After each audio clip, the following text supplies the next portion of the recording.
Oh, welcome into the Russ Joy Show. I'm Russ Joy. You figured that out because you're smart. It's also the name of the show. Oh, man, oh, man, oh, man, oh, man, oh, man, oh, man, oh, man, oh, man, oh, man, oh, man, oh, man, oh, man, oh, man. I got to tell you, this has been a week that has made me question a lot of things in this world. And this has been a week where I feel like we have once again seen what happens when front office executives are just lost, dazed, confused, have no clue what's happening at any given time. I just watched Daryl Morey's press conference from earlier today. I got to watch it in its entirety. And we're going to talk about what Daryl Morey had to say about why he traded Jared McCain and why nothing else came to fruition. And I think it's actually pretty simple. I'm going to tell you, when it comes to the Philadelphia 76ers, they don't know what the fuck they're doing. That is the truth.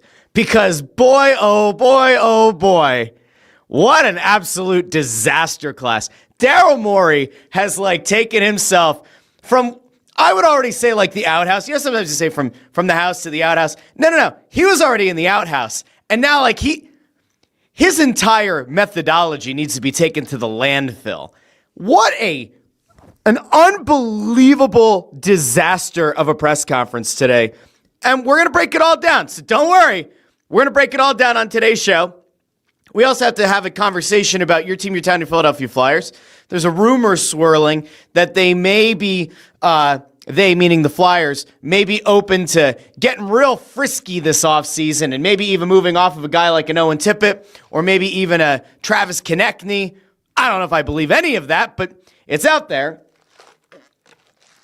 I went and got a coffee today, by the way, a little bit ago, which I don't usually do at this point because I'm happy with my espresso machine. But I've run out of espresso beans, and instead of going out and buying more, my wife apparently signed me up for an espresso of the month club, which I'm actually very excited for because I'm a simple guy to entertain, and I love me a little bit of espresso beans. By the way, other things that I love before we get into the sports talk, an avid listener to the show who will remain nameless unless they would like me to name them at some point, sent me a DM over on Instagram today, sent me a photo. You might be saying to yourself, Russ, you shouldn't be talking about DMs you receive on Instagram. Oh, no, this is a good one. Apparently, Sheets in Limerick is very close to being ready. And I've been told that it's officially going to open next Thursday. Now, I know that's been kind of going around, but if you're in the greater Limerick area and you're waiting, not Limerick over across the pond. If you're living in Limerick, I got no news for you. There's no Sheets coming to you. The only sheets you get are the ones in your pants after a long night of drinking. But if you're in Limerick, PA, next Thursday apparently is when we are going to finally get the sheets. Now, am I going to be doing a live show from Sheets? Probably not, but maybe. I don't know. I might have to have a conversation with somebody over at Sheets. Would it be a lot of fun to do a live show at Sheets? It would be. Would I like to maybe sample a few things like jalapeno poppers, mac and cheese bites? Yeah, I would. Could I do fantastic work for the fine folks at Sheets? Yes, I could. Will I? I don't know. But hello to everybody. I hope everybody's having a great time. And we'll get into the Sixers. We have to talk about the Flyers. But we have a big Olympic story. We touched on it last night over on Snow the Goalie, but there are some cheating tactics being used by ski jumpers that I find absolutely mind-blowing. We'll talk about those towards the end of the show for those who maybe have kids in the car or near their device. None of it's wildly inappropriate. However, there are a couple of things that make you go, huh.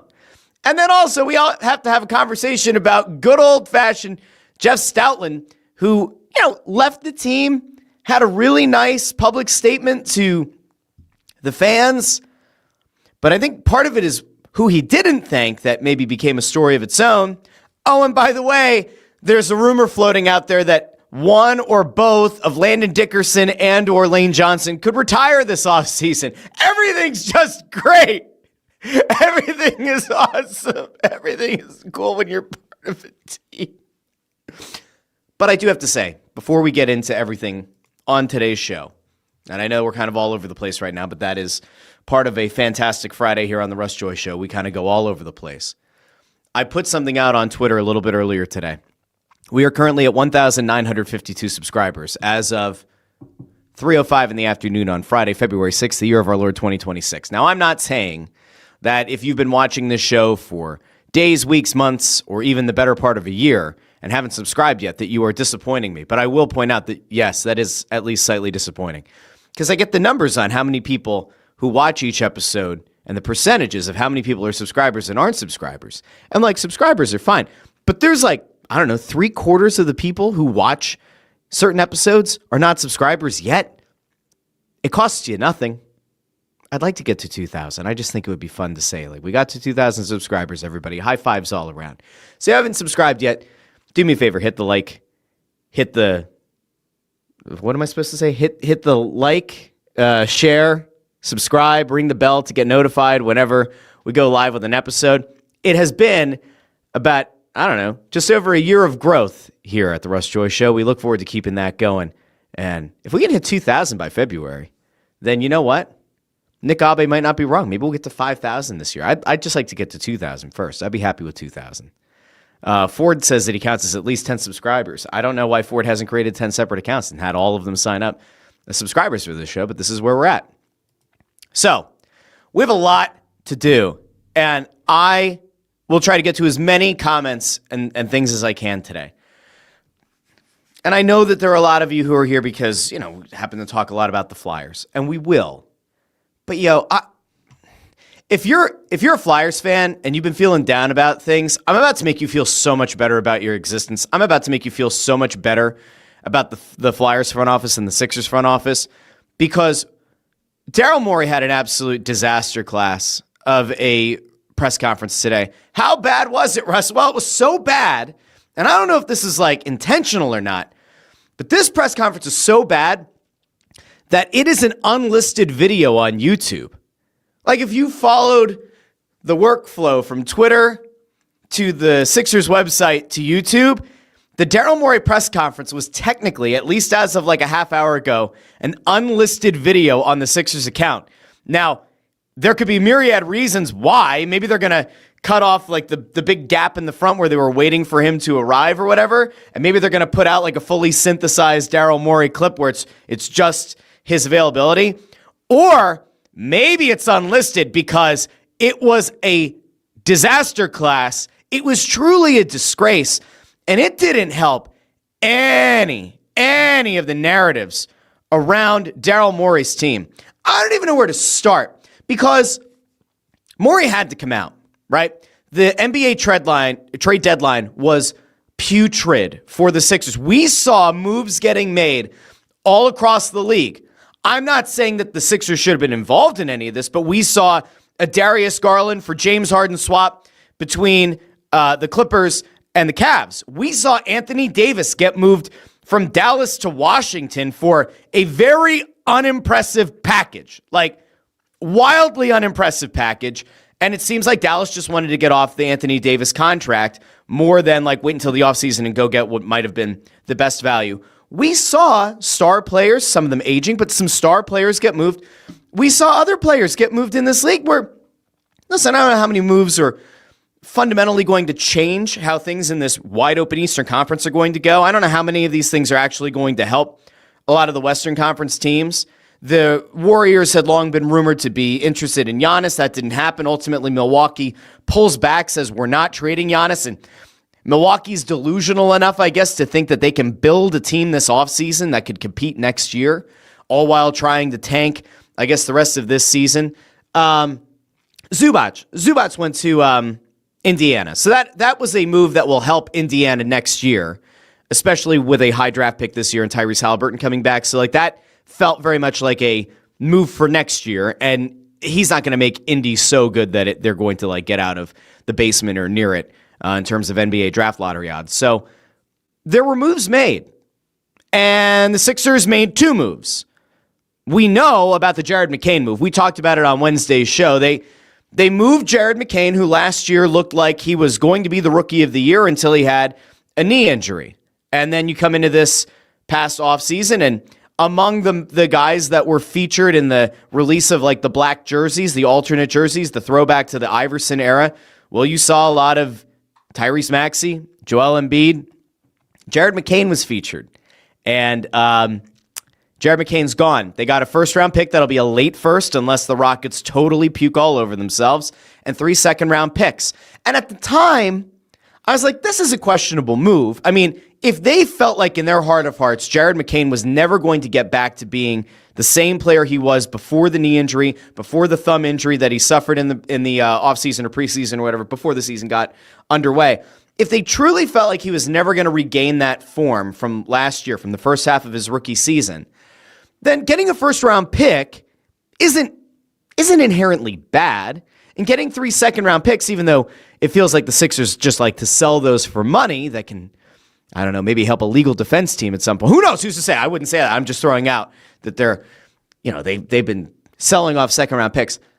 I thought about it a little bit, and I think on Wednesday's show, the thought here was it's a really bold move to make, and you better hope that those picks are going to get packaged together for something that helps now. Because if you remember, before the NBA trade deadline, Joel Embiid publicly said something to the effect of, I know that usually we, try to avoid the tax or whatever, but the vibes are really good here, and it would be nice to see us make a move to help make this team better. Okay, so they traded away Jared McCain. And then right before the deadline, they traded away Eric Gordon, who played no role here, okay? And then the Sixers went out and did nothing, walked away with nothing. So Joel Embiid comes out before the deadline and says, I hope that we add to our team. I hope that we don't just try to duck the tax, the luxury tax. I hope that we make a move to help this team this year. And on aggregate, right, when it comes to what will help this team right now this year, the Sixers removed Jared McCain and Eric Gordon, but really Jared McCain from the equation. That's how they made the team better. Oh, and by the way, they chose not to make any additional moves, knowing that Paul George is still suspended more than 20 games. He was given that 25 game suspension for violating the anti-substance abuse policy, which he claims was for a mental health medication that he did not get approved properly. So they knew Paul George was going to be out for 20-plus games. They knew that things felt like they were gelling before the Paul George suspension, and they removed Jared McCain from the equation. Okay. Daryl Morey had the opportunity today to explain exactly what went wrong. And he explained something. And I'm going to hit you with a few different clips. I'm going to give a shout out to Aaron Grugan, who writes for Liberty Ballers, because Aaron clipped up this Daryl Morey press conference. So a big thank you to Aaron. I want to throw out, though, to some of the most notable things that were said by Daryl Morey, because this is next level idiocy on full display. Here's Daryl Morey talking about the Jared McCain trade and why they ultimately decided to make it. With Jared, because we're playing well, we were trying to upgrade the team and add to the team now. Okay, so they removed Jared McCain from the equation. They traded Jared McCain away because they were trying to make the team better, presumably to add an asset. They didn't think that Jared McCain was a bad dude or a bad player. Okay. That was goal number one. Obviously, no deal materialized, including using the picks we got from the Jared deal. That's why we did that move a little early. We're trying to reuse. Hold on a second. Wait. Hey, time out there, Daryl. Hold on. So to recap, goal number one was to trade Jared McCain to try to get assets to make the team better this year. That was goal number one. Well, you got nothing, so goal number one failed. Okay. And then he notes that the reason they made the McCain move for the first-round pick in 3 seconds was, in theory, to use those picks to help make that move to make the team better, which, again, spoiler alert, they didn't make another move. Okay. Back to Daryl. Use those draft picks to add now. We do feel like this deal sets us up better in the future, but They made the early trade of Jared McCain to get the picks that could help them make a move to be better now. But since it didn't materialize, they think those picks are going to help the Sixers be a better team in the future. Okay. A lot of bending yourself into a pretzel to make this make logical sense, but okay. We understand that we were looking to add now, and nothing materialized. So that is true. Jared, Okay, so nothing materialized. So to recap, you traded away a guy who was a Rookie of the Year favorite halfway through last season, who admittedly shot under 39% from the field this season. I won't gloss over that, but who has looked significantly better in recent games. You traded off that guy a day before the deadline, specifically so that you would have additional assets that you could then try to flip to be a better team. Okay, what you're going to find here, as I play a couple more clips, is that there is going to be some backpedaling and some backtracking, because that doesn't line up with what you're about to hear. So, all right, we got that part done. Okay.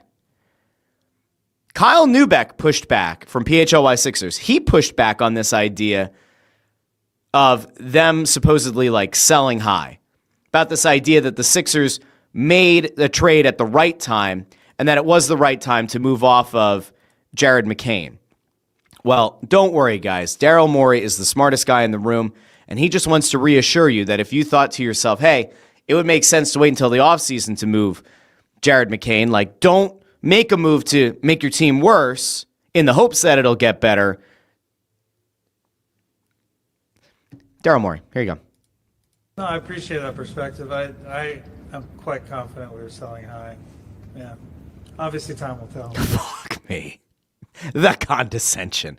Look at the facial. No, I appreciate right? that perspective. I appreciate that perspective. That is Daryl Morey saying, Kyle Neubeck, shut the hell up, okay? Bold. I'm quite confident we were selling high. Quite confident we were selling high. At one point in the press conference, he does say that there were other teams that got involved. So maybe this was the best deal for Jared McCain. I would tend to believe that if there were multiple teams offering you things for Jared McCain, that, I mean, unless it was the Knicks or somebody who were trying to get him for a better package, I would like to believe that trading him to a Western Conference team, that could be very well what the best offer was right now. Again, was it the right time? Well, Daryl. Yeah. Yeah. So Daryl Morey's confident he made the right deal at the right time. Okay. Not ideal, but fine. Okay. Let's go back to Daryl again, because this is where the logical bending of your body and your brain has to try to work, and we're all going to come out of this looking like a pretzel. Here's Daryl talking a little bit more about Jared McCain and about his inability to help them short-term, right? He viewed Jared McCain as a longer-term helping piece, but not as somebody who would necessarily help now, but then, well, you'll see. To do the Barlow move to get him on a good long-term deal because of the first. They're talking about the Dominic Barlow contract. If you remember, it was a two-way deal, and the thought was that they might have made this move in part so that they could offer him a full NBA contract, right? But then they traded Eric Gordon, and if memory serves me correct, they could have simply just traded Eric Gordon and still been able to offer Dominic Barlow that full NBA contract. They didn't need to move off Jared McCain for this, but all right, we'll continue. Apron, we had to do moves to create that opportunity, but that wasn't the primary reason for the Jared deal. We felt that we see Jared as someone who is more likely to help a team in the future. I think that's fairly obvious. I think he has a bright future. We thought that the draft picks we got will help us more in the future and could have helped us this deadline in terms of it was the picks we got were offered to many teams, and nothing materialized for a player that we thought could move the needle with those picks now. But okay, so Jared McCain, who was a really strong rookie last year, looked like he was coming back into form. He's a player who could have helped them in the future, not as much now. They got the picks, which now can also help them in the future, but he thought would help them now. Well, they clearly aren't going to help them now, so now we are looking at future again. And instead of having a guaranteed player, right, you just have a bunch of picks, and that first round pick isn't going to be like number 11 either. It's going to probably be very late in the 20s again, unless the Rockets vomit all over themselves. So the math doesn't math there. We'll finish this one out. We feel like going forward, those picks will help us build the team in the future, in a good way. So the player could have helped you in the future. The picks that you got for him are going to help you in the future, but can't help you in the now, even though you were hoping that they were going to help you in the now, but they can't help you in the now because nobody wanted the picks for the player that you wanted to trade them for. So we're once again looking at the future. And just really quick, Jared McCain was picked 16th overall. Looked like he was the rookie of the year last year until he got hurt. You're looking at a pick that's probably going to be somewhere in the 20s, where there's certainly no guarantee you're going to find a bona fide stud or anybody who's going to be like of a significant aid to this team. And even if you do, the likelihood of that player being somebody who can help you immediately next year is virtually none, right? So it feels like that's a step back. I mean, I could be crazy, but I feel like that does certainly feel like a step back. Am I crazy? Am I missing something here?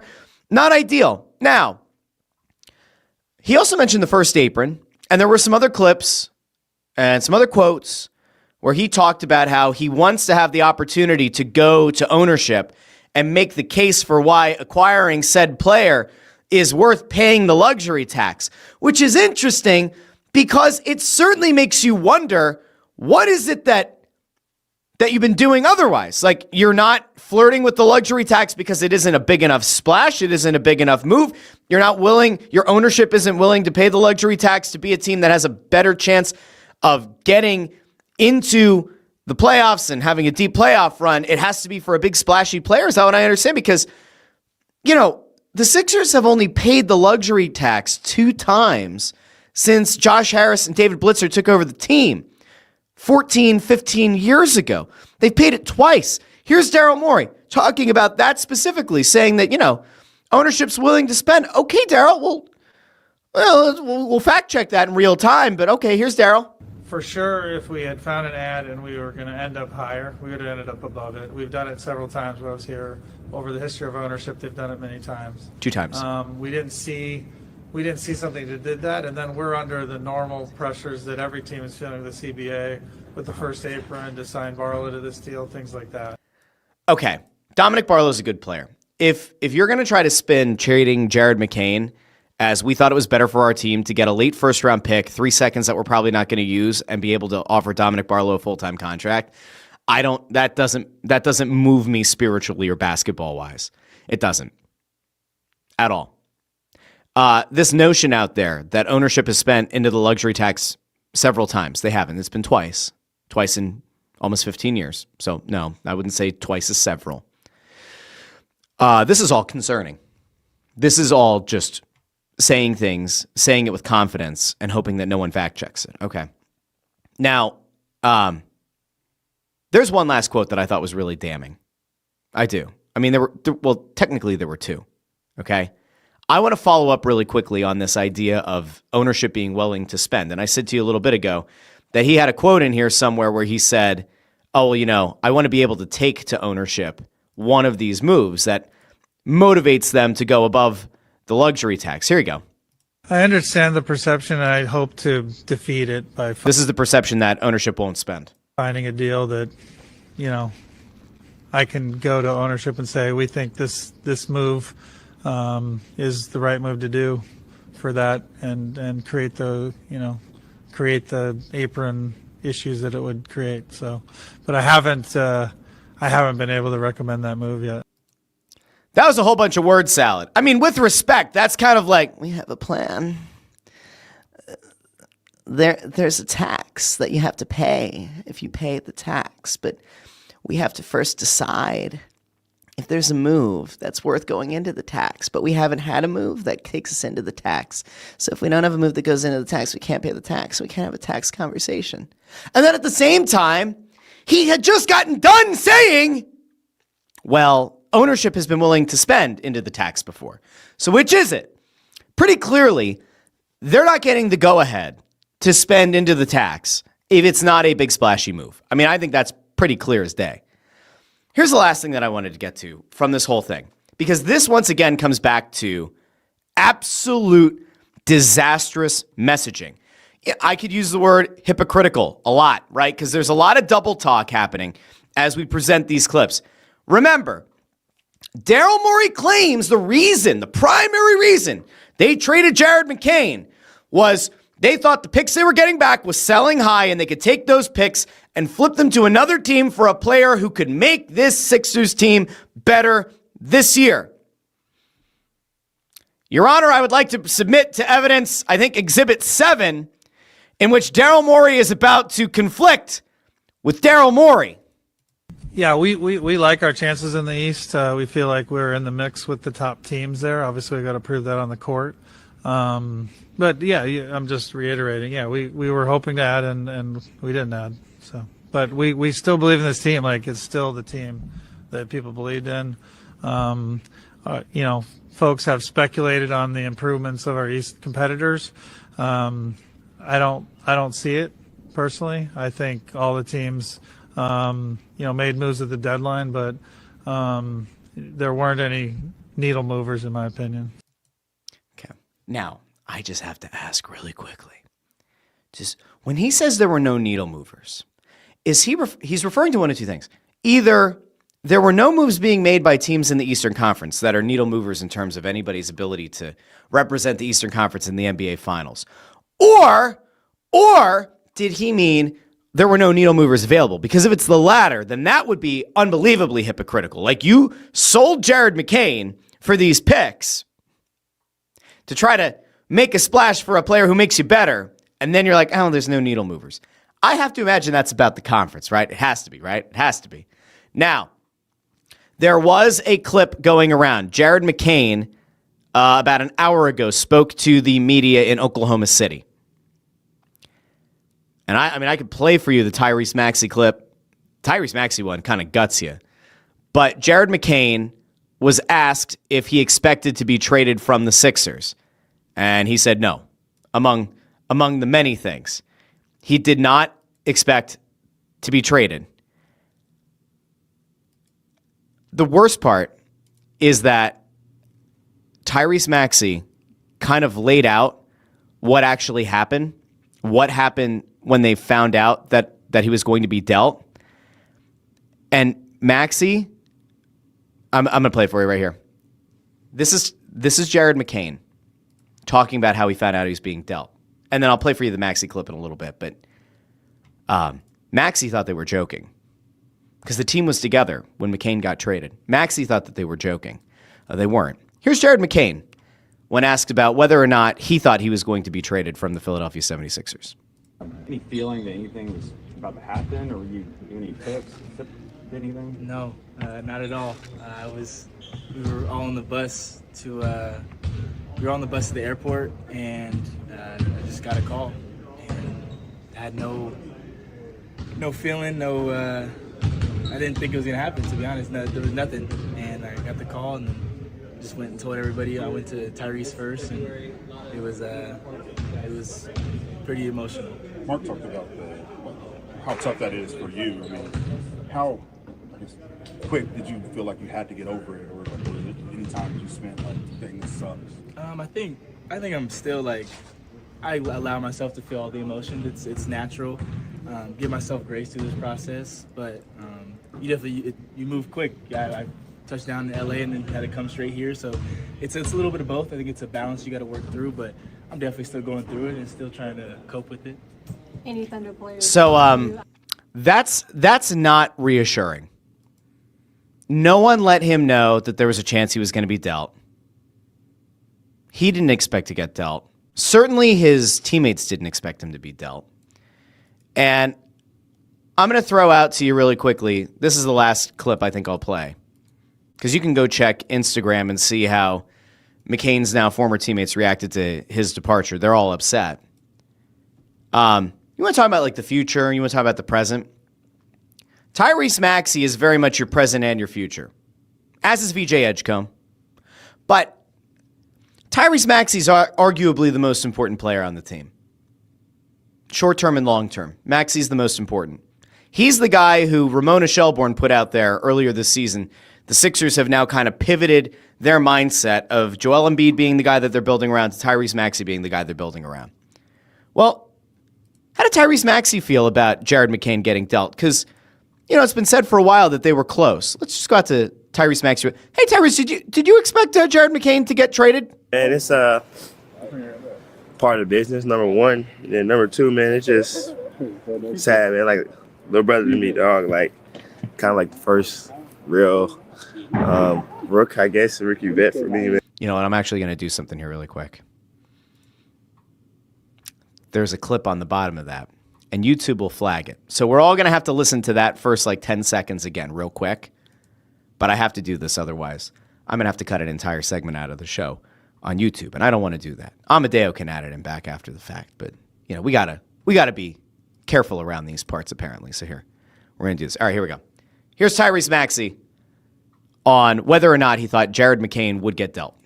Yeah, man, it's part of the business, number one. And then number two, man, it's just sad, man. Like, little brother to me, dog. Like, Little brother. kind of like the first real rook, I guess, rookie vet for me, man. It's yeah, I mean, he was emotional and stuff, but I'm happy for him. Hopefully he gets an even better opportunity over there to succeed. And he got a fan in me for life, brother in me for life. So, yeah, I woke up this morning, I was sitting there, I got the bell, like, man, I ain't going to see J-Mac downstairs, and it's just a little different. It's just, So that's your most important player.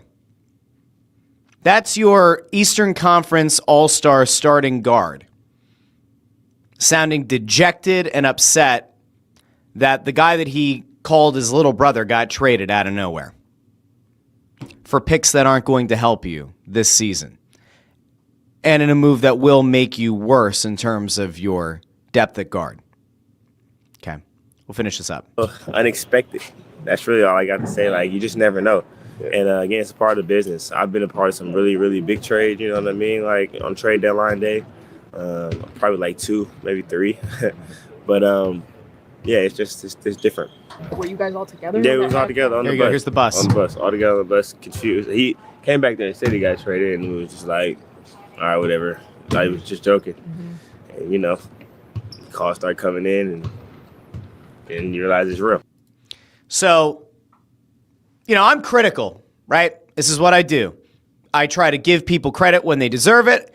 I tear down the people who deserve to be torn down. Daryl Morey fucked this up in the worst possible way.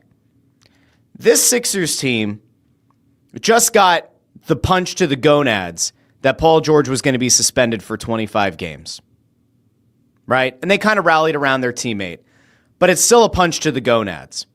They followed that up by a day before the trade deadline, trading away one of their more promising young players. And I get that he didn't look as good this year as he did a year ago. But they traded Jared McCain for picks that will not help them this year. And then you have to turn around and listen to Daryl Morey say, well, we were trying to use those picks to go out and get somebody to help us this year, but it didn't happen. So now those picks will help us in the future. While also saying that part of why they traded Jared McCain is because they thought that he was going to help in the future and not necessarily right now. This is such a disaster. And the real shame of it all is that Jared McCain seemed to embrace Philadelphia, understand what the fans were about, understand the pressure, right? And seemed to be a jovial guy and somebody who helped to bring a little extra joy to that locker room. And you traded him away and made the team worse. This is the kind of move that I would expect from a first-year executive. This is the kind of move I would expect from somebody who has far too much arrogance for having accomplished little to nothing. Kind of like when Nico Harrison dealt Luka Doncic. It was a stupid move. It would be one thing if the Sixers had 2 moves lined up. We're trading McCain for a first and 3 seconds. We're going to then pivot, turn around, and trade those along with Paul George to Milwaukee for Giannis.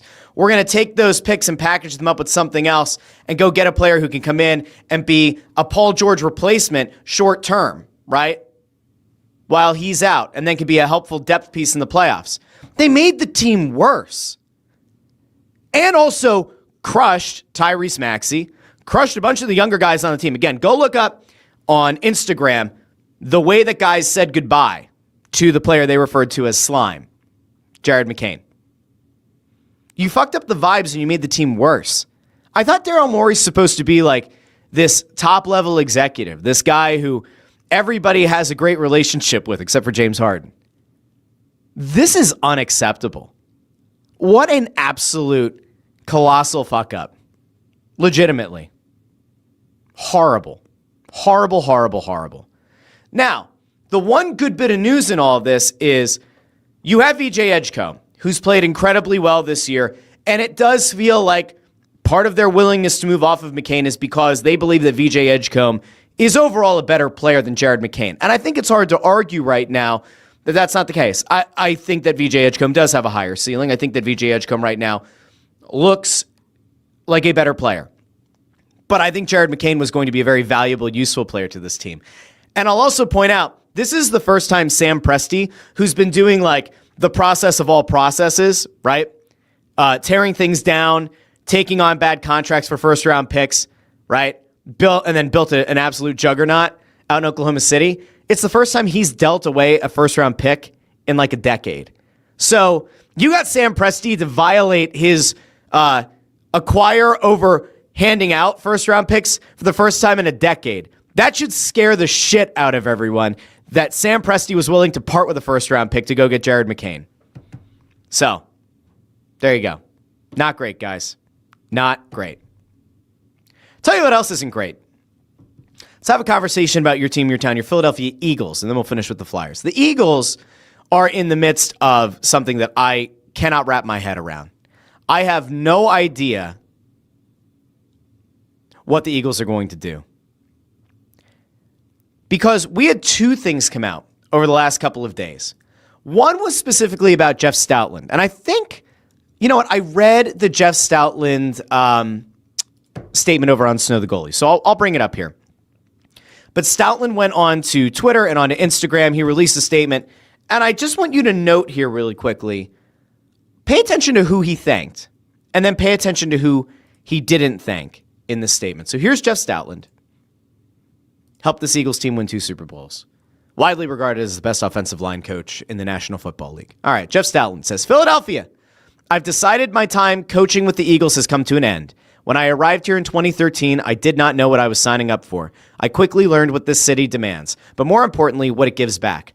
The past 13 years have been the great privilege of my coaching career. I didn't just work here. I became one of you. Stout out. Well, I thanked the city of Philadelphia. He thanked Eagles fans. You know who he didn't thank? Jeffrey Lurie. You know who he didn't thank? Howie Roseman. You know who he didn't thank? Nick Sirianni. See, we could also play. If you want to play devil's advocate, you could say, well, he didn't thank the players either, and he clearly had a good relationship with them, which is true.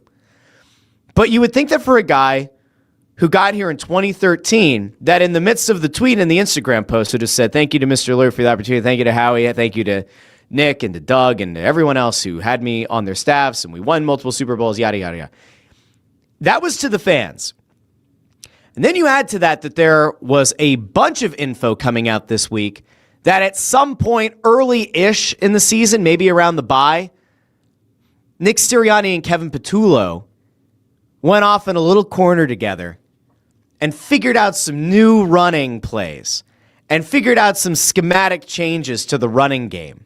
So much so that reportedly at some point Jeff Stoutland didn't even really want to be known as the running game coordinator because he wasn't being consulted on any of these changes. And you might say to yourself, well, Russ, the Eagles' rushing offense to start the year wasn't ideal. It didn't really get any better, but it wasn't great to start the year, especially coming off a year where Saquon Barkley was, one game away from being able to set the all-time rushing record in a single season, and you would be right.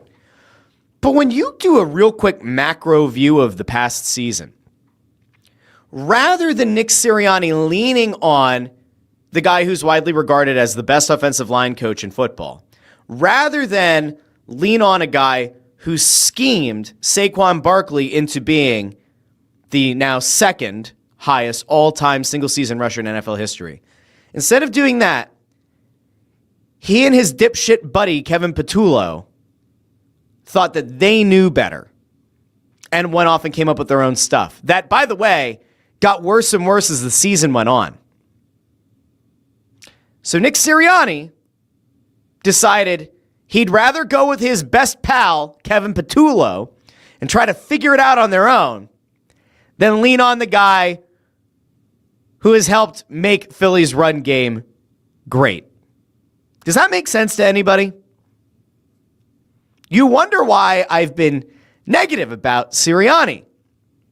Why last year, not this past season, 2 seasons ago, I openly questioned, like, hey, are they going to start having conversations about potential coaching targets? Now, you can also throw back in my face, well, Russ, don't forget, they came out of the bye that season, and they eventually went on to win the Super Bowl. And you would be right. But let me ask you a question, devil's advocate. The year they won the Super Bowl, Kellen Moore was the offensive coordinator. And in 2 seasons where Nick Sirianni's got to appoint one of his own guys to be the offensive coordinator, the team flamed out early against the Bucs in the playoffs, and the offense went absolutely stone cold dead against the 49ers this postseason. So, if the personnel is largely the same, and the offensive coordinator, 1 year, helped get you to a Super Bowl, how much credit do you give to the head coach? I think it's a fair question. Maybe I'm wrong. I'll tell you what I'm really feeling right now. Stoutland leaves. It doesn't sound like it was the friendliest of departures. There was a report that the Eagles expected him to stay with the organization. And at the same time, I can't help but feel like the way that the coaching hires have gone. When the Eagles hired Sean Mannion, were they hiring Nick Sirianni's replacement? Because from everything that we heard once Sean Mannion got hired, right, all of the national media pundits, almost all of them, said that Mannion was on a fast track to be a head coach in this league. Well, if Nick Sirianni can't figure out a way to scheme his team out of the bottom of the league, couldn't do it in 2023, couldn't do it in 2025. If he's supposed to be the offensive mastermind and he can't figure out how to make this offense work, and there were some personality clashes, and now you've pissed off the best offensive line coach in football, so much so that he left, is it fair to wonder whether or not Nick Sirianni is on like the ultimate thin ice? Because I actually think that there's a good chance that that's what we're seeing. Like, I don't think it's insane to think that this could be Sirianni's last year. Like, if this team gets halfway through the season and they're underwhelming and personnel doesn't really change in a meaningful way, I would not be surprised if they moved on. I truly wouldn't. Now, I put that caveat about the changing personnel because, well, we got rocked with a couple of rumors. One was around Lane Johnson, whether or not Lane Johnson was going to come back or not, right? And he's been through a ton of injuries, and it feels like every year there's something that unfortunately just tanks Lane Johnson's season. But this was the concerning one. So this came from Jeff McClain's podcast on Uncovering the Birds. Then Mike Garafolo kind of put one of the things off and said, an offseason of significant change for the Eagles could include Landon Dickerson's uncertain future. McClain mentions that Dickerson's no certainty to return. And then Garafolo says, I've heard some of the same, only 27 and 5 years into his career, but his body has been through a lot. I want to be very clear, right? One of the things I was willing to give some grace on is that Cam Jurgens very clearly played hurt. And I think more than anybody, Landon Dickerson played very hurt last year. We heard the rumblings about a back injury. Then I think there was a knee in there as well. If Lane Johnson were to retire, that's incredibly bad news bears for the Eagles. If Lane Johnson retires and Landon Dickerson retires, good God. I don't know what the plan is at that point. This offensive line 2 years ago was by far the best in the National Football League. They went on and they won a Super Bowl. Last year, injuries hampered this team. I thought that letting Mekhi Becton go was a mistake, and I thought that it was going to ultimately hurt their ability to kind of stem the tide if somebody did get hurt, and I think that came to fruition. But if you somehow lose one or both of Dickerson and Johnson, good God. Like, this whole thing, the window. You know, I always talk about like the window of competing, the window of winning a championship, the window of a dynasty. Like, you can pretty much slam that shit shut. If Dickerson and Johnson both walk into the sunset, like in the next month or so, at least you'll have the ability, I guess, to try to address it in the draft and free agency and try to plug those holes. But if you have to have that much turnover on the offensive line, good God. That's bad, bad, very bad. So there's your Eagles update. It's not a particularly good one. Hopefully Dickerson and Johnson get healthy and they get back to it. Dickerson, I think, is actually, while I agree that Johnson is the most important guy on the offensive line, and if you look at this team's record over the last 7 years, 8 years or whatever, that Johnson has been a starting tackle for them, I get how bad the record is without Johnson. Eventually they will have to move on from him. But Landon Dickerson at 27 years old was viewed as a long-term piece of this line. And if he has to retire early, I mean, it throws everything into a blender. Like, absolutely into a blender. All right, last thing I wanted to get to today. The Philadelphia Flyers. Okay. I don't know what there is to say. I just have like a very basic frustration, right? So the Flyers last night played what was easily one of their worst games of the year. Like, easily one of their worst games of the year. And I would say it was probably up there, top 3 worst games of the season. They had pretty much no point. There was a 4-minute spurt at the end of the second period. And there was like a little flash in the third period. But for the most part, I would say the Flyers were not competitive in like 53 of the 60 minutes of regulation on Thursday night against Ottawa. Ottawa had to play Reimer in goal, the backup, not a very good backup. They missed the net 21 times. They were in single digits in shots, I think, after 2 periods. I mean, it was a piss-poor effort by the Philadelphia Flyers. And so I got thinking, and here you go, K-Dub, 10 shots through 50 minutes. This is a team that's like not even close, right? Like the first half of the season, it felt like they were really getting things going.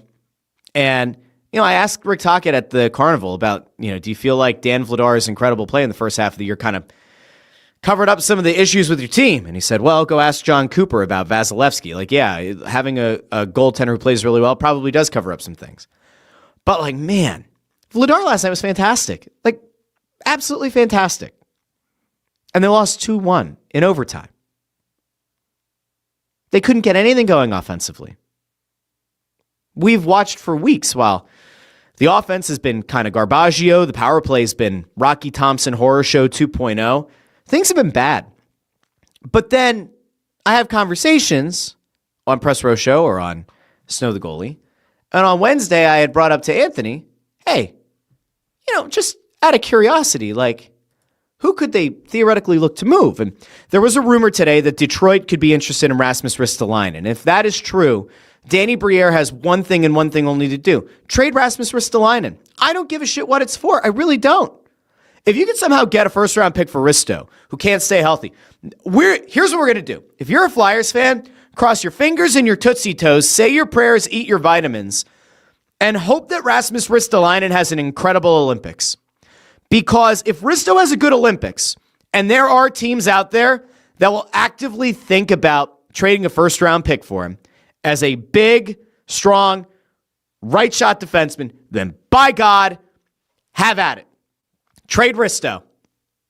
Would be fine. Lower the ceiling, lower the floor. This Flyers team is not good enough. They're not even close to being good enough. Vladar played an incredible game last night. This team looked lost, dazed, confused. They looked like they had no semblance of an offense whatsoever. And really, this year, we haven't exactly seen them light the world on fire. I wouldn't say that you look at this team and say that game in and game out, they're a lot of fun to watch. Offensively, they make you start to wax poetic about how good things will be in 2 or 3 years. Like, it's been a pretty boring team to watch for good chunks of the season. Now, part of them not being boring is that they fall behind in a lot of games, and they've had a lot of come from behind wins. That is true. And some guys have had good seasons. Some guys have taken another step. I'll allow that. But they're not a team that you watch and you start to think about dynamic. Dynamic is a word that I don't ever really think of when I watch the Flyers under Rick Tocchet this season. So if you can somehow get a first-round pick for Rasmus Ristolainen at the deadline that you can either use in the draft, use to move up in the draft, use to go acquire a player in the offseason, then by God, you do it. And you don't worry about having to fill that hole. You don't. Because I'm going to hold Keith Jones to what he said at the Carnival, and I'm going to hold Danny Briere to what he said before the Capitals game. They are looking at this as a long-term plan to build a Stanley Cup contending team. If that is the case, Rasmus Ristolainen doesn't really fit your timeline. Rasmus Ristolainen isn't a necessity for this team. And if you can get a quality asset back for him, you got to do it. You have to. Now I know. I can hear in the distance. I can hear Anthony Sanfilippo somewhere in Delco. Russ, if you trade him, who are you gonna replace him with? It doesn't matter. It genuinely doesn't matter. Oh, it doesn't matter. It doesn't. Because the final 20-something games of this season should be used almost exclusively for the purpose of figuring out who do you want to commit to long-term in this ever-continuing rebuild. That is the goal. That is the point. That is what the next 20-odd games should be. Figure out which of the young guys you think are going to be part of the future and which of the young guys you're going to be willing to move in a draft day trade. That is what the last 20-odd games should be. And if you trade Rasmus Ristolainen, and then that means that Emil Andre, who struggled, will get action every night, and you can make a determination. Is Emil Andre an NHL defenseman or not? Guess what? I love it. Figure it out. Let guys play through tough stretches. Let guys play through rough patches in their season.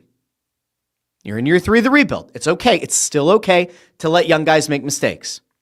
But I'll tell you, one of the things that's odd to me is you have a conversation about, well, guys can play through mistakes, but, Tocchet even said on Snow the Goalie. Well, it depends on what kind of mistakes are being made. Well, let me ask Rick Tocchet this, or the idea of Rick Tocchet. Let me ask this question. Travis Konecny in overtime against the Senators has a 2-on-1 opportunity. The one thing he can't do is miss the net and lead to an odd man rush the other way. 35 seconds or so into overtime, 2-on-1 opportunity. Travis Konecny, who has played his ass off and was named the player of the week over on Snow the Goalie this week. Konecny puts a shot, misses the net. It bangs off the boards, maybe off the glass, leads to an odd man rush the other way, 2-on-1. Stoutland does a nifty, great move, gets it past Vladar. 43 seconds elapse in overtime, and the Flyers lose. Is that a mistake that you have a conversation with the player? Is that a mistake that if the Flyers had a game tomorrow, is that one where you have a conversation with the player? I'm not saying that they would scratch Travis Konecny for it, but we got to be honest. Your Travis Sanheims and your Travis Konecnys of the world have made mistakes in overtimes. They have made mistakes in games that have led to plays going the other way. And I wonder aloud, if it were Matvei Michkov who made that play, what would the comments post-game be? What would the playing time look like in the next game? If Nikita Grabankin committed that turnover in overtime, he'd be benched. Let's be fair, he would be scratched. You got to be willing to let guys play through their mistakes. Tocchet lets the vets play through his mistakes, and we'll find out, hopefully, over the last 20-odd games, how many of the young guys are allowed to play through their mistakes. Or will we see a steady dose of Nick Delorier and Garnet Hathaway, neither of whom are going to help this team long-term, neither of whom really need to play a lot for the rest of the year. The Flyers are in an interesting spot, and now they have roughly 3 weeks until their next game. And we will see whether or not the Flyers front office takes the most recent result and has a realization that this team just isn't good enough. And even if they were to go on a run, they are not going to be a factor in the playoffs. We'll see if that impacts their trade deadline strategy. I would like to believe that if there is a smart deal to be made out there at the deadline, that Briere will make it. And if there is a valuable asset, a first-round pick for Aristo available, for example, might be willing to make it. And if this organization has already decided that, hey, Owen Tippett's not part of the long-term future, and they can get something at the deadline, and they feel like what they can get there is better than in the offseason, I would expect them to at least have a conversation. But I do want to get to, and I forgot where it was at. It was reported by, I got to find it. It was Kyprios. So Nick Kyprios on Thursday said that he heard that the Flyers are willing to swing big, if not now, before the deadline, certainly this summer. When that comes to pass, the biggest pieces they could move out in a blockbuster deal are Owen Tippett and Travis Konecny. I have to wonder, on a human level, for Travis Konecny, he likes being here. He likes playing here. Travis Konecny gets to the city, has a young family. But he did say after a game this past week, I'm sick of missing the playoffs.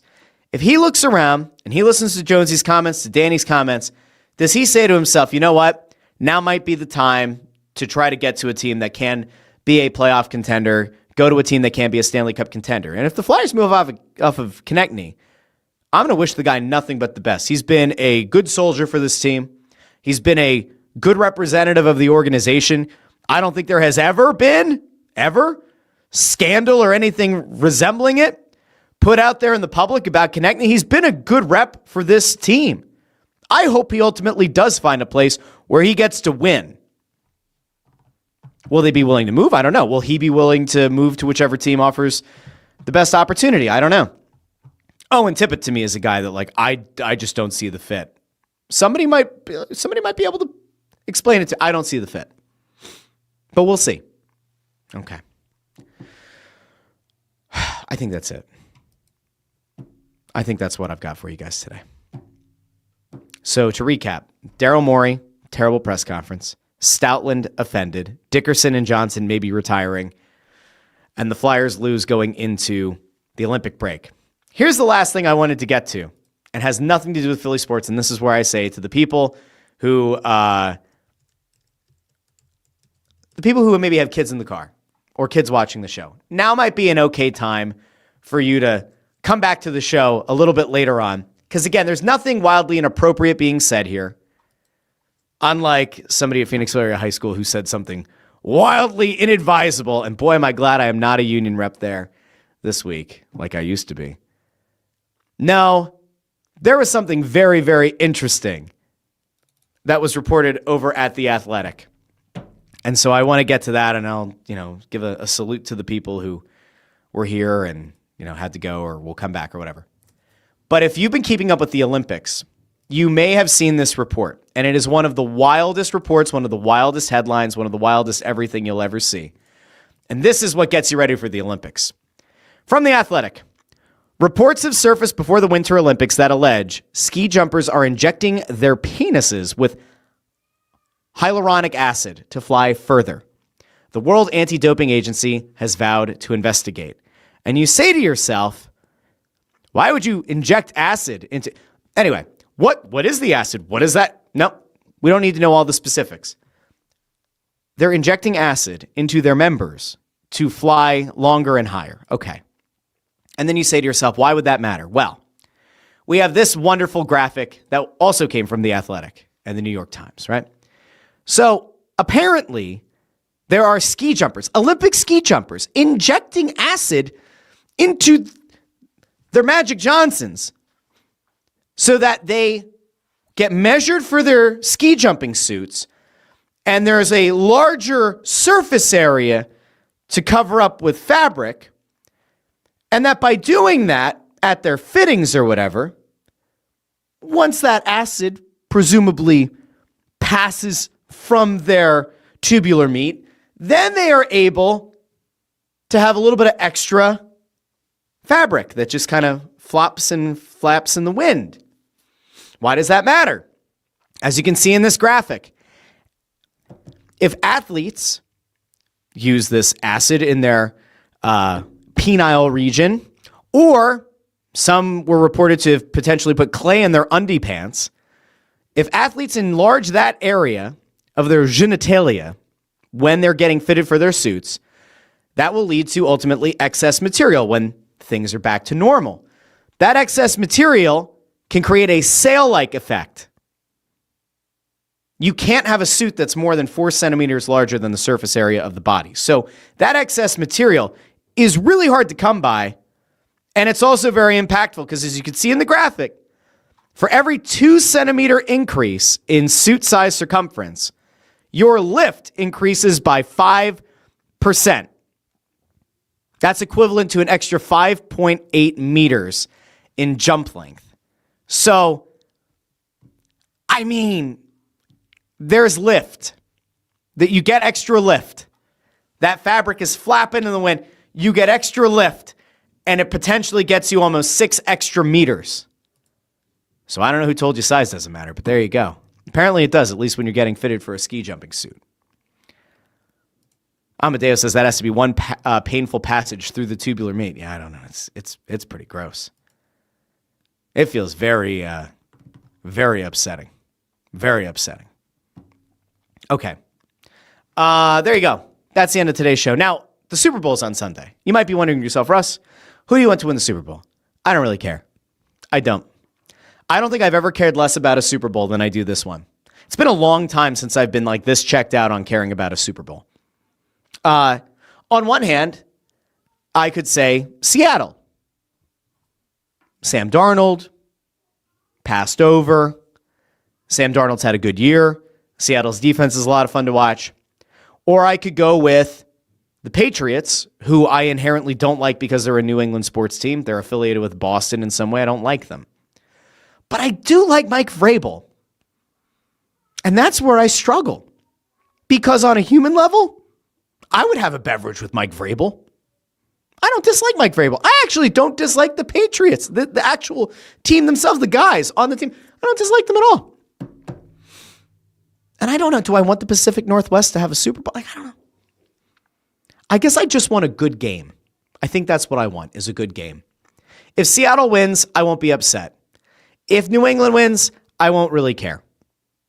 I hope that wherever you spend your Super Bowl Sunday, I hope you have a great time. I hope you spend it with family and friends, or family or friends. And if you're sitting there by yourself and you're wondering, what the hell should I do? I don't care about this game. The quick answer is like, share, and subscribe to The Russ Joy Show on YouTube. And if you like podcast apps better, you can subscribe on Apple Podcasts, Spotify, Pandora, Amazon Music, wherever you get your podcasts. I'll be back on Monday. We can recap the Super Bowl. We'll have any updates about the Flyers, the Sixers, the Phillies, the Eagles, maybe even the Philadelphia Union will do something. Who knows? And maybe we'll get into the best Olympic events to have happened by Monday. Enjoy the Super Bowl. Enjoy the Winter Olympics. And I will talk to all of you on Monday. Until then, this has been the Russ Joy Show. And I've been Russ Joy, but you knew that already because you're smart. And it's also the name of the show. Let's try to get to 2,000 subscribers by the end of the weekend. That would be a lot of fun. Help a guy out. Share the video with someone else. Talk to all of you on Monday. Bye now.